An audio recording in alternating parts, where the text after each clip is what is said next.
مجلسی اور توسی اور مفید زانو ادب طے کرتے ہیں شہزادے کے سامنے، اور ان کی نظریں جھکی ہوئی ہیں اور گردن خم ہے اس حسین کے شہزادے کے سامنے، اس لیے کہ شہزادہ فقط باب الحاجات نہیں ہے، باب الحوائج نہیں ہے، بلکہ حسین کا باب ولایت ہے شہزادہ علی اصغر علیہ السلام۔ تو شہزادے کے سلسلے میں جو حاجات کی برابری کے واقعات ہیں وہ شمار سے باہر ہیں، اور جو فضائل کا سلسلہ ہے وہ بھی میں آپ کی خدمت میں عرض کرتا رہا ہوں۔ میں اتنا ہی عرض کر سکتا ہوں کہ 6 مہینے کے عباس کا نام علی اصغر ہے، اور اب عبداللہ الحسین علیہ السلام آپ دیکھیے کہ وہ خود مولا علی علیہ السلام سے ہیں، تو حسین ہے علی سے، اور پھر حسین کے وجود سے جو جو ہوا وہ علی ہوا، چاہے وہ مولا علی زین العابدین ہو، چاہے وہ شہزادہ علی اکبر ہو، چاہے وہ شہزادہ علی اصغر ہو۔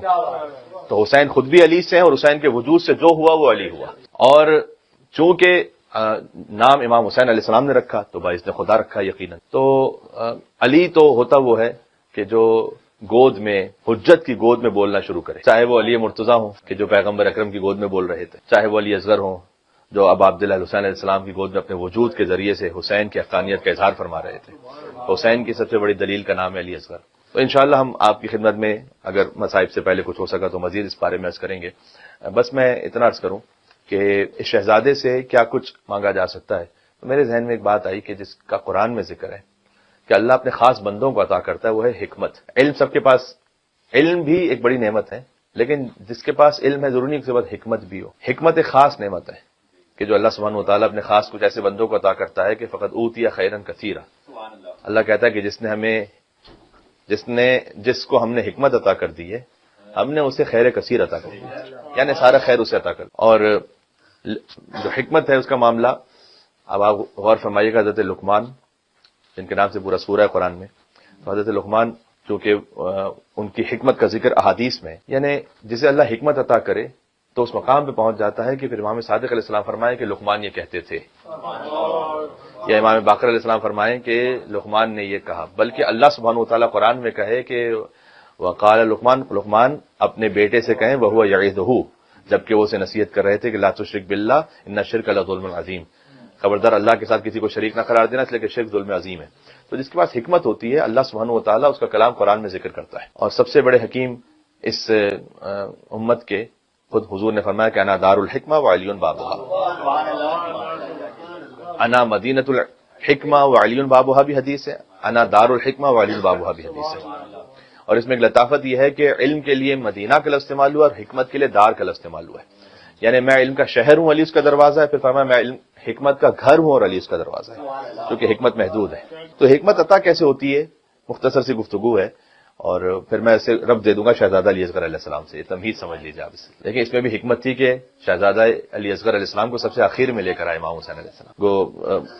بہت ایک نفیس شعر ہے کہ گو جسم کا قد سورہ والناس سے کم تھا، شہزادے کے لیے گو جسم کا قد سورہ والناس سے کم تھا، رتبہ نہ مگر حضرت الیاس سے کم تھا، رتبہ نہ مگر حضرت الیاس سے کم تھا، گو زور تبا آج مگر پیاس سے کم تھا۔ اچھا، یہ جو زور تبا آج مگر پیاس سے کم تھا، یہ جو کم تھا یہ کیا ہے؟ گو زور تبا آج مگر پیاس سے کم تھا، طاقت میں حبیب اور نہ عباس سے کم تھا، طاقت میں حبیب اور نہ عباس سے کم تھا۔ اور اس کی دلیل کیا ہے؟ دنیا نے لڑائی کے قوانین بنائے، جو سب سے بہادر ہو آخر میں جائے۔ شہزادہ علی اصغر پہ بات ہو رہی، اللہم صلی علی، اس لیے حسین کے علمدار سب سے آخر میں ہے، اور علمدار کے بھی بعد جو ہے وہ حسین کا علی اصغر ہے۔ لہذا شہزادے کی زیارت میں ایک فقرہ ہے کہ السلام علی الجسد الصغیر والروح الکبیر،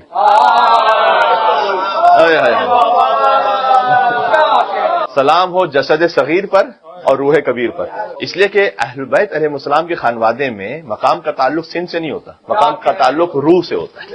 یہ ذرا غور فرمائیے گا، مقام کا تعلق اس روح سے، اس روح کی بلندی۔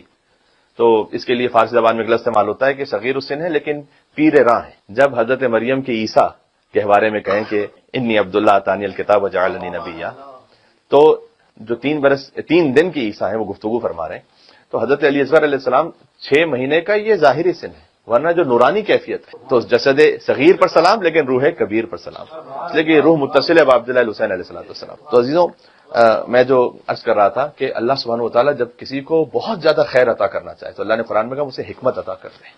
مال و دولت کا یہاں ذکر نہیں ہے، فرمایا ہم اسے حکمت عطا کرتے ہیں. اچھا، اب اس حکمت کے یہ قرآن کی آیت ہے اور سورہ بقرہ میں اللہ سبحانہ و تعالیٰ نے اسے بیان فرمایا ہے، آیت نمبر 269 ہے. اب اس حکمت سے مراد کیا ہے؟ ایک لفظ ہے، اس کے آپ سینکڑوں معنی لے سکتے ہیں، تقریباً 29 معنی اس کے موجود ہیں. حکمت سے مراد نورانیت بھی ہے، حکمت سے مراد قرآن کی سمجھ بھی ہے. اچھا، یہ وہ حکمت ہے کہ اللہ سبحانہ و تعالیٰ نے انبیاء کے کاموں میں کام یہ رکھا ہے. سورہ جمعہ والذی بعث فی الامیین رسولا منہم یتلو علیہم آیاتہ ویزکیہم ویعلمہم الکتاب والحکمہ، کہ حضور مکرم کا کام یہ ہے کہ وہ امت کو کتاب اور حکمت کی تعلیم دیں گے. تو یہاں بعض علماء نے لکھا کہ حکمت سے مراد مثلا قرآن ہے، تو قرآن کی تعلیم ہے حکمت سے مراد. اگر تمام اقوال کا آپ خلاصہ کر لیجئے تو حکمت سے مراد ہے اشیاء کی حقیقت کو سمجھ لینا. یہ ہے حکمت. ایک بڑی لطیف دعا ہے، میں نے جب اسے پہلی دفعہ شہر قم میں تھا اور میں اس کی پھر جب اپنے طور پر جس حد تک میرے ممکن تھا گہرائی میں پہنچا، اللہم ارنی الاشیاء کما ہی، بہت ایک جملے کی دعا ہے لیکن سمندر ہے اس میں. پروردگار تو مجھے اشیاء کو ویسے دکھا دے جیسے کہ وہ ہیں، کیونکہ ایک ظاہر ہے پھر اس کا ایک باطن ہے. اشخاص کا ایک ظاہر ہے پھر ان کا ایک باطن ہے. اللہم ارنی الاشیاء کما ہی، پروردگار تو مجھے ایسے دکھا کہ جیسے کہ وہ ہیں. یہ کسی کے پاس آ جائے یہ حکمت ہے. تو حضرت لقمان، روایت ہے کہ لقمان سے پوچھا گیا کہ آپ اس حکمت کے مقام پہ کیسے پہنچے، تو 6 امور انہوں نے بیان کی. میں آپ کی خدمت میں عرض کر دیتا ہوں تاکہ حکمت کے راستوں کو طے کر سکیں. اچھا، حضرت لقمان کے لیے یہ ہے کہ وہ سوڈان سے، اس وقت کا جو سوڈان ہے تقریباً اس علاقے سے ان کا تعلق تھا. زیادہ سیاہ فام غلام تھے اور شہرت بھی نہیں تھی، مال بھی نہیں تھا، ظاہری طور پر حسن بھی نہیں تھا. تو ان سے کسی نے کہا کہ آپ کے پاس نہ شہرت ہے، نہ ظاہری طور پر حسن ہے، نہ کوئی بہت بڑا نسب اور خاندان ہے، تو پھر یہ حکمت آئی کیسے؟ تو انہوں نے جواب دیا کہ میں پہنچا ان 6 امور کے ذریعے سے اس مقام پر، اس مقام پر آ جاؤں. اچھا، یہ کوئی حضور مکرم سے پہلے اس پر عمل کر رہا ہو، اس کا مطلب ہے کہ واقعاً اس میں فطری طور پر اس کی روح اتنی بلند ہے. پہلے فرمایا کہ صدق الحدیث، سچ بولنا. میں ایک مرتبہ ایک حدیث میں نے پڑھی اور وہ آدھی رہ گئی تھی، تو کسی نے مجھ سے بعد میں آ کے پوچھا. وہ حدیث یہ تھی کہ کچھ لوگ ہوں گے جو جنت میں پہنچیں گے اور نہ صراط کو دیکھیں گے، نہ میزان، نہ کوئی اور حساب کتاب، کچھ بھی نہیں. قبر سے اٹھے ڈائریکٹ جنت. تو ان کے 2 عمل ایسے ہوں گے کہ جس کی وجہ سے وہ جنت. یہ میں نے آدھی حدیث پڑھی اور اس کے بعد پھر موضوع کو اور نکل گیا تو وہ حدیث رہ گئی. تو بعد میں مجھ سے کسی نے آ کے کہا کہ مولوی صاحب وہ 2 عمل بتائیے. تو ظاہر ہے کہ اس بیچارے مومن کے دماغ میں یہ تھا کہ کوئی 2 رکعت نماز ہوگی، کوئی ایسا ہوگا معاملہ کہ اتنی مرتبہ یہ پڑھ لیجیے تو آپ پہنچ جائیں گے ڈائریکٹ جنت میں. تو میں نے ان سے یہ کہا کہ دیکھیں اس حدیث میں یہ ہے کہ وہ ان سے پوچھا جائے گا کہ تم براہ راست جنت میں کیسے پہنچے ہو، تم نے کچھ دیکھا نہیں، ہم نے کچھ بھی نہیں دیکھا، نہ صراط پہ رکے، نہ کوئی حساب کا، کچھ ہوا ہی نہیں، کتاب کھلی نہیں. ہمارے 2 عمل تھے، ہمیں بتلایا گیا 2 عمل تھے. پہلا یہ کہ ہم تنہائی میں گناہ کرنے سے ڈرتے تھے. تو بعض امور جو بڑے سخت ہوتے ہیں وہ حاصل خالی 2 رکعت نماز سے نہیں ہو جاتے، ہم تنہائی میں گناہ کرنے سے ڈرتے تھے. اور دوسرا یہ ان کا کہنا کہ جو اللہ نے ہمارے لیے نصیب میں لکھ دیا اس پر راضی رہتے تھے، یعنی راضی و رضا رہتے تھے. کوشش اپنی پوری کرتے تھے لیکن راضی و رضا رہتے تھے. تو اس طرح سے یہ بھی کیفیت ہے کہ حکمت جو حاصل ہوگی ان 6 امور سے، وہ نہیں کہ ایک تسبیح گھما لی تو حکمت حاصل ہو جائے، جعلی پیر بن جائے، کوئی حکمت حاصل کر لے اور اپنے طور پر زعم اس کو ہو جائے تو الگ بات ہے. لیکن جو حقیقت ہے وہ یہ ہے کہ صدق الحدیث، میں سچ بولنا. اچھا، بھی جو سچ بولنا ہے، میں اس کی تفصیل میں جاؤں تو اس کی بالکل بنیاد سے آپ شروع کریں. حتیٰ بچوں سے سچ بولیں. مولا علیہ السلام نے فرمایا ہے کہ اپنے بچوں سے اس لیے سچ بولو کہ وہ تمہیں اپنا رازق سمجھ رہے ہوتے ہیں، اور جب ان سے تم جھوٹ بولتے ہو تو وہ اصل رازق کے بارے میں بدگمان ہو جاتے ہیں. تو اگر آپ کہیں جا رہے ہیں، بچہ لپٹ گیا کہ مجھے آنا ہے، تو آپ اسے یہ نہ کہیں کہ میں کل آپ کو لے جاؤں گا اگر آپ نہیں لے جانے والے، اس لیے کہ وہ پھر اظہار تو نہیں کرتا لیکن بہرحال 1 بار اور 2 بار اور 3 بار اور 10 بار. تو مولا نے کہا کہ اگر تم اس سے جھوٹ بولتے رہو گے تو وہ تمہیں اپنا رازق سمجھتے ہیں. اس کے بعد آپ اس سے کہیں گے بیٹا نماز پڑھو تو نماز کا یہ ثواب ہے، تو یقین کرے گا کیونکہ 10 مرتبہ وہ آپ کو اس بات پہ دیکھ چکا ہے کہ بابا نے کہا تو کیا نہیں تھا. تو اب وہ آپ اس کو کسی عبادت کے بارے میں کہیں گے، کسی نیک عمل کے بارے میں کہیں گے، اس کے دل پر اثر نہیں، اس لیے کہ اس کو یقین نہیں. تو مولا نے کہا کہ وہ اصل رازق کے بارے میں بدگمان ہو جائیں گے. تو صدق الحدیث پہلا ہے کہ سچ بولنا، یہ حکمت عطا کرتا ہے انسان کو. وہ ادا الامانہ، اور امانت کو ادا کرنا. امانت کو ادا کر دینا لازمی سی بات ہے کہ امانت کی رعایت، اس میں مالی امانت بھی ہے اور ہو سکتا ہے کہ کسی مومن کا کوئی عیب آپ تک پہنچا ہے، کوئی راز ہے، کوئی ایسی بات ہے جو اس نے آپ سے کہی ہے، تو آپ اپنی حد تک رکھیں اسے. ترک ما لا یغنی، بے معنی اور بے مقصد کاموں کو ترک کر دینا. یہ حرام کام کی طرف اشارہ نہیں ہے. کچھ کام ایسے ہیں زندگی میں، آپ کسی جوان سے کہیں کہ نماز پڑھو، ہو سکتا ہے کبھی چڑھ جائے، کہتا ہے کہ نماز روز کیوں پڑھنی ہوتی. وہی جوان 70 منٹ سوشل میڈیا پر یہ دیکھتا رہے گا کس کی کس سے شادی ہوئی، کس سے طلاق ہوئی. تو یہ کیا معاملہ ہے؟ اس لیے کہ وہ لا یعنی بے مقصد زندگی میں پڑا ہوا ہے. دعا مکارم الاخلاق کا جملہ ہے مولا زین العابدین سید الساجدین علی بن حسین علیہ السلام کا، اللہم صلی علی محمد وعلی محمد مولانا فرماتے ہیں، ظاہر ہماری اصلاح کے لیے مولانا فرماتے ہیں کہ پروردگار میری زندگی کو ان امور میں مشغول نہ کر دینا جس کا تو قیامت میں کوئی سوال نہیں کرنے والا. بڑی اہم بات ہے. کبھی انسان کی زندگی ایسے کاموں میں لگی ہوتی، یہاں مراد حرام نہیں ہے، ایک بے مقصد کام ایسا کہ جس کا کوئی سوال ہی نہیں ہونے والا. قیامت میں کہاں سوال ہونے والا ہے کہ آپ نے کتنا واٹس ایپ دیکھا تھا، مثال کے طور پر ایک بات کہہ رہا ہوں. تو جو بے مقصد کاموں سے اپنے آپ کو بچا لے اللہ اسے حکمت عطا کرتا ہے. وغض و بصری، اپنی نگاہوں کو حرام سے بچا لینا. وکف و لسانی، زبان کو بند رکھنا. وعفت و تعمتی، اور شکم کی پاکیزگی. یہ حضرت لقمان نے کہا یہ 6 امور میں نے انجام دیے. فرمایا فمن نقص عن ھذا فہو دونی، جو اس سے کم کرے، جو اس سے کم عمل کرے وہ مجھ سے نیچے ہے. ومن زاد علیہ فہو فوقی، لیکن حضرت لقمان جانتے تھے کہ کچھ ایسے ہیں کہ جو اس سے بہت بلند ہے. ہائے ہائے ہائے ہائے، جو اس سے بلند ہو جائے وہ مجھ سے بہت بلند ہے. ان سے بلند کون ہے؟ دیکھیں کہیں میں نے روایت میں نہیں پڑھا کہ حضرت لقمان کا فی نفسی ذکر کرنا عبادت ہے، لیکن جو اس امت کی حکمت کا دروازہ ہے اس کا ذکر کرنا اللہ سبحانہ و تعالیٰ کے ہاں عبادت پروردگار ہے، بندگی ہے. ومن عملہ فہو مثلی، اور جو اس پر عمل کرے وہ مجھ جیسا ہے. ظاہر ہے لقمان جیسا بننا اس کا مطلب یہ کہ ممکن ہے، باقی تو پھر ممکن ہی نہیں ہے. تو صدق الحدیث، سچ بولنا، میں اس کو ایک ایک کر کے آپ کی خدمت میں دوبارہ سے ریکال کر دوں. سچ بولنا، امانت کو ادا کرنا، بے مقصد کاموں کو ترک کر دینا، نگاہوں کو حرام سے روک لینا، زبان کو فضولیات سے روک لینا، اور شکم کی پاکیزگی. تو یہ بڑا اہم ہے. اب غور کیجئے گا، میں عرض کروں نہج البلاغہ کی جو حکمت نمبر 211، بعض نسخوں میں 209 ہے، بعض میں 211 ہے، اس میں 13 جملے مولا علیہ السلام کے. 13 یہ مختلف حدیثیں ہیں. اس میں سے ایک حدیث بڑی لطیف ہے.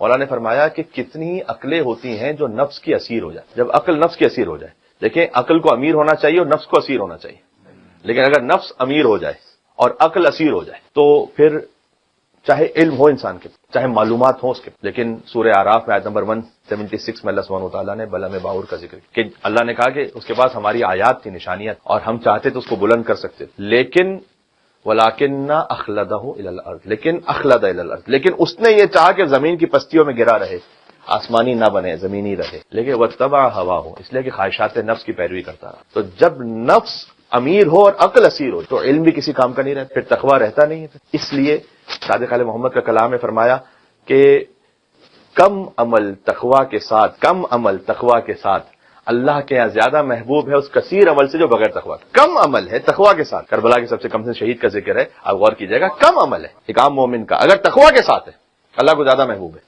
اس کثیر عمل سے جس میں تقویٰ نہیں. اس لیے کہ اللہ قبول متقین سے کرتا، اور علی ہے امام المتقین. تو اللہ سبحانہ و تعالیٰ قبول کرتا ہے. اس میں تقویٰ کی ڈیفینیشن کیا ہے؟ تقویٰ سادہ ڈیفینیشن یہ کہ اپنے آپ کو حرام سے بچا لے، حرام سے بچا کے کم عمل کیجیے. بعض لوگ ہوتے ہیں کہ جو نگاہ کے حرام میں یا زبان کے حرام میں یا کچھ اور حرام میں مبتلا ہوتے ہیں، اس کا جو کثیر عمل ہے. حتیٰ یہ کہ امام علیہ السلام نے ایک لطیف جملہ امام کا فرمایا کہ جس کی زندگی میں خوف خدا ہے یعنی تقویٰ ہے، اس کے لیے دعا زندگی میں اتنی ہی کافی ہو جاتی ہے جتنا کھانے میں نمک. یعنی دعا ضروری ہے لیکن اتنی ہی کافی ہے، زیادہ لمبی دعاؤں کی ضرورت نہیں رہتی اسے. کھانے میں نمک کتنا ہوتا ہے؟ کھانے میں نمک ضروری ہے، اس کے بغیر وہ بے ذائقہ ہے، لیکن بہت کم کافی ہے. مولا نے کہا کہ اگر کسی کی زندگی میں تقویٰ ہے تو اس کے لیے دعا اتنی کافی ہو جاتی ہے جتنا کھانے میں نمک. بس مختصر سی دعا اس کے لیے کافی ہو جاتی ہے، ضروری نہیں کہ لمبی لمبی دعائیں پڑھیں. وہ جیسے کہ ایک شخص آیا مولا علیہ السلام کے پاس اور بہت لمبی دعائیں پڑھا کرتا تھا، تو مولا نے کہا کہ وہ اللہ جو تیری لمبی دعاؤں کو سننے والا ہے وہ چھوٹی دعاؤں کو بھی سننے والا ہے. اور پھر مولا علیہ السلام نے اس کو ایک دعا تعلیم فرمائی جو 4 جملوں کی دعا تھی کہ الحمدللہ علی کل نعمہ واسأل اللہ من کل خیر واعوذ باللہ من کل شر واستغفر اللہ من کل ذنب. مولا نے کہا یہ 4 جملے یاد کر، اس میں ہر دعا شامل ہے. حمد اللہ کی اس کی ہر نعمت پر، سوال کرتا ہوں اللہ سے ہر خیر کا، پناہ مانگتا ہوں اللہ کی بارگاہ میں ہر شر سے، اور استغفار کرتا ہوں ہر گناہ سے. مولا نے کہا ہر دعا آ گئی. وہ اللہ جو تیری، مولا نے فرمایا کہ طویل دعاؤں کو قبول کرنے والا ہے وہی قلیل دعاؤں کو بھی قبول کرنے والا ہے، وہی اللہ ہے. تو کبھی ضروری نہیں ہوتا کہ آپ بہت زیادہ کوئی لمبے اعمال انجام دیں، لیکن اس بات کا خیال رکھیں. یہ میں اپنے آپ کے لیے بھی کہہ رہا ہوں، اور انشاءاللہ اللہ سبحانہ و تعالیٰ سب کو توفیق نصیب فرمائے. تو بہرحال یہاں شہزادے کے در پر جب آئے ہیں تو دنیا نہیں خالی، بلکہ یہ کچھ بھی مانگ کے جائیں انشاءاللہ سے. آغا مرزا قمی وہ دفن ہے بی بی معصومہ قم کے حرم کے ساتھ، ایک قبرستان ہے اس میں. اور جب طلباء کو کوئی حاجت ہوتی تھی تو وہ جاتے تھے ان کے یہاں علمی کوئی مسئلہ حل کرنے کے لیے، تو وہاں جا کے قبر پہ دعا کرتے تھے. انہوں نے، ان کا معمول تھا کہ ایک مصائب پڑھنے والے جس کو روزہ خان کہتے ہیں ایران، وہ ان کے پاس ہوتے تھے. اپنے درس کے بعد وہ ہمیشہ کہتے تھے شہزادہ علی اصغر کا مرثیہ پڑھو. تو ایک دن 2 دن جب مسلسل یہ ہوتا رہا تو اس نے آ کے کہا کہ میں روزہ خان ہوں، میں مصائب اور بھی پڑھ سکتا ہوں، آپ کہیں تو میں، کیونکہ روزانہ ایک ہی تکراری مصائب ہوتے ہیں تو میں کچھ اور پڑھتا ہوں. تو انہوں نے کہا کہ نہیں، میں چاہتا ہوں کہ اسی ہستی کے مصائب پڑھو. اس لیے کہ کربلا میں ایک کیفیت وہ ہے، اب میں تھوڑا سا دور ہوں مصائب سے، لیکن ظاہر ہے کہ آپ کا دل خود بخود آمادہ ہو جائے گا. کربلا میں ایک کیفیت وہ ہے کہ جو خالی شہزادے کے ساتھ ہے اور کسی شہید کے ساتھ. حتیٰ اس میں شامل کیا مرزا قمی شیرازی نے اب عبداللہ الحسین علیہ السلام اور ابو الفضل عباس علیہ السلام اور تمام شہیدان کربلا. فرمایا کہ وہ یہ کہ جو کوئی میدان میں گیا کسی نہ کسی صورت میں اپنا دفاع کر سکتا تھا، لیکن جب یہ شہزادہ حسین کی گود میں گیا تو فقط باپ کی آغوش میں تھا. ایک بزرگ شخصیت ہے مرزا ید اللہ، ان کے گھر کا واقعہ ہے کہ ان کا بیٹا 4 سال کا وہ ایسا علیل تھا کہ بار بار گر کر بے ہوش ہو جاتا تھا. تو انہوں نے کہا کہ میں شہزادے سے توسل کرتا ہوں اور اسی 4 سالہ بچے کی طرف سے میں عریضہ لکھتا ہوں شہزادہ علی اصغر کو. تو گویا اس طرح سے انہوں نے لکھا کہ آپ حسین کے فرزند ہیں، میں آپ کو آپ کے بابا کا واسطہ دیتا ہوں اور اس وقت کا واسطہ دیتا ہوں جب آپ اپنے بابا کی گود میں آئے تھے. میں مریض ہوں، چلتے ہوئے گر جاتا ہوں، تو آپ مجھے اپنے بابا کے صدقے میں شفا عطا فرمائیں. اور کہتے ہیں کہ پھر اس بچے سے ایک رسمی طور پر جیسے ایک انگوٹھا لگوا لیا انہوں نے. اب یہ عریضہ ڈالیں کہاں پر؟ تو کہتے ہیں کہ ایک ظاہر آج کے زمانے کی بات نہیں تھی کہ جہاں بہت سارے ظاہر ہوتے ہیں ماشاءاللہ، کم ظاہرین ہوتے تھے. تو کہتے ہیں کہ بڑی مشکل سے ایک ظاہر ڈھونڈا جو کربلا جا رہا تھا. تو میں نے اس سے کہا یہ عریضہ ہے، مولا حسین کی زری میں ڈال دینا. اب جتنے یہاں تشریف فرمائے، میں آپ تمام کے حاجات کی برابری کی نیت سے اس بات کو پڑھ رہا ہوں. اور یہ عجب بات میں نے ہمیشہ دیکھی کہ صاحب خانہ، مجھے نہیں یاد پڑتا کہ میں نے کوئی مجلس ان کے یہاں پڑھی ہو اور کہیں نہ کہیں کسی بھی کیفیت میں امام رضا علیہ السلام کا ذکر نہ آ گیا. تو وہ کہتے ہیں کہ میں نے عریضہ لکھا اور کچھ عرصے بعد میرے بیٹے کو شفا بھی ملی. امام رضا علیہ السلام آئے میرے خواب. اب امام رضا علیہ السلام کیوں آ رہے خواب میں؟ کہتے ہیں امام رضا علیہ السلام میرے خواب میں آئے اور انہوں نے، آپ تقریر کا پہلا جملہ اس کو جوڑ لیجئے گا اس جملے سے، انہوں نے آ کر یہ کہا، میں نے عرض کیا یہ پیر راہ ہیں، انہوں نے آ کر یہ کہا کہ میں نے اپنے چچا علی اصغر سے سفارش کر دی ہے اور انہوں نے تیرے بیٹے کو شفا عطا کر دی.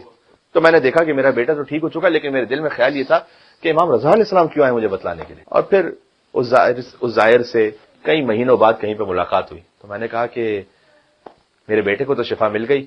کہا بس وہ معاملہ یہ ہوا کہ ہمیں زیارت پہ جانا تھا، لیکن زیارت پر جاتے ہوئے ایک کے بعد ایک ایسے مسائل آئے کہ میں کربلا تو نہیں جا سکا. تو میں نے کہا کربلا نہیں جا سکتا تو مشہد پہنچ جاؤں کم سے کم.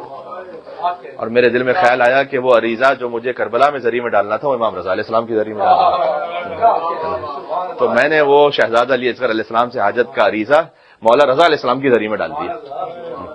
تب اسے سمجھ میں آیا کہ مولا رضا علیہ السلام کیوں آئے تھے خواب میں یہ بتلانے کے لیے کہ میں نے اپنے چچا علی اصغر سے سفارش کر دی ہے تیرے بیٹے کی کہ اسے شفا مل جائے گی، ہے نا. تو گویا آپ کہہ سکتے ہیں کہ باب الائمہ ہے شہزادہ علی اصغر علیہ السلام، باب الحوائج ہیں شہزادہ علی اصغر علیہ السلام. اور بچہ تیرا ہر عمر میں غالب نکلا اور پڑ گیا وقت تو اصغر ابو طالب نکلا. شہزادہ علی اصغر علیہ السلام کی مجلس ہے. عزیزوں، آپ سال سال سے مجھے سن رہے ہیں اور میں کوشش کرتا ہوں کہ مسائل کو تو نہیں بدلا جا سکتا، لیکن کچھ نہ کچھ ایک پہلو اور آتا رہے تاکہ معرفت کچھ اور بڑھتی بھی رہے. اللہ تعالیٰ نے واقعہ لکھا ہے حضرت موسیٰ علیہ السلام اور ان کی والدہ کا. جب حضرت موسیٰ علیہ السلام کی ولادت ہوئی، اللہ نے حکم دیا کہ اے موسیٰ کی ماں آپ بچے کو دریا میں ڈال دیجئے. واقعہ قرآن میں. اب ماں کے لیے سخت ہے نا یہ. چار قرآن میں جملے موجود ہیں حضرت موسیٰ علیہ السلام کی والدہ کے قلب کی تسلی کے لیے کہ ہم نے بار بار ان سے یہ کہا. پہلے تو کہا وَأَوْحَيْنَا إِلَىٰ أُمِّ مُوسَىٰ، سب سے پہلے تو ہم نے وحی کی موسیٰ کی والدہ کی طرف. وَرَبَطْنَا عَلَىٰ قَلْبٍ، آگے کہا کہ ہم نے ان کے دل کو مضبوط بھی کیا اور ہم نے ان سے وعدہ بھی کیا کہ رادو ہم پلٹائیں گے اس بچے کو، پلٹائیں گے آپ کی طرف. ہم نے ان سے وعدہ بھی کیا. وَجَاعِلُهُ مِنَ الْمُرْسَلِينَ، اور ہم نے یہ بھی وعدہ کیا کہ ہم اس بچے کو رسولوں میں سے قرار دیں گے. چار تسلیاں دی اللہ سبحانہ و تعالیٰ نے. تب بھی جب وہ دریا میں ڈال رہی تو ماں کا دل تھا بالآخر، تو اپنے ایک شیرخوار بچے کو کیسے وہ دریا میں ڈال دیں. تو بڑا سخت تھا وہ وقت حضرت موسیٰ کی ماں کے لیے. اب سوچے علی اصغر کی ماں پہ کیا گزرا.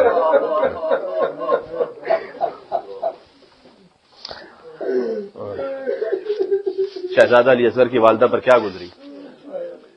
میں نے علامہ رشید ترابی صاحب علی اللہ مقامہ کے حوالے سے بات سنی تھی کہ انہوں نے ایک جگہ گفتگو میں بیان کیا تھا کہ یہ وہ شہزادہ ہے کہ جس پر فرینچ رائٹرز نے بھی مرثیے کہے اور مصائب کو بیان کیا ہے. غیر مسلموں نے ذکر کیا شہزادے کا، لیکن جو پہلا مرثیہ کہا اس شہید پر وہ خود ان کی ماں نے کہا. فرمایا یا بنیا مثلک یمشا، اے بیٹا کیا تجھ جیسا بھی نہر ہوتا. نہر اور زب میں فرق یہ ہے کہ زب آپ جانتے ہیں کہ چھری پھیر کر کیا جاتا ہے، لیکن نہر خنجر گھونپ کے کیا جاتا ہے.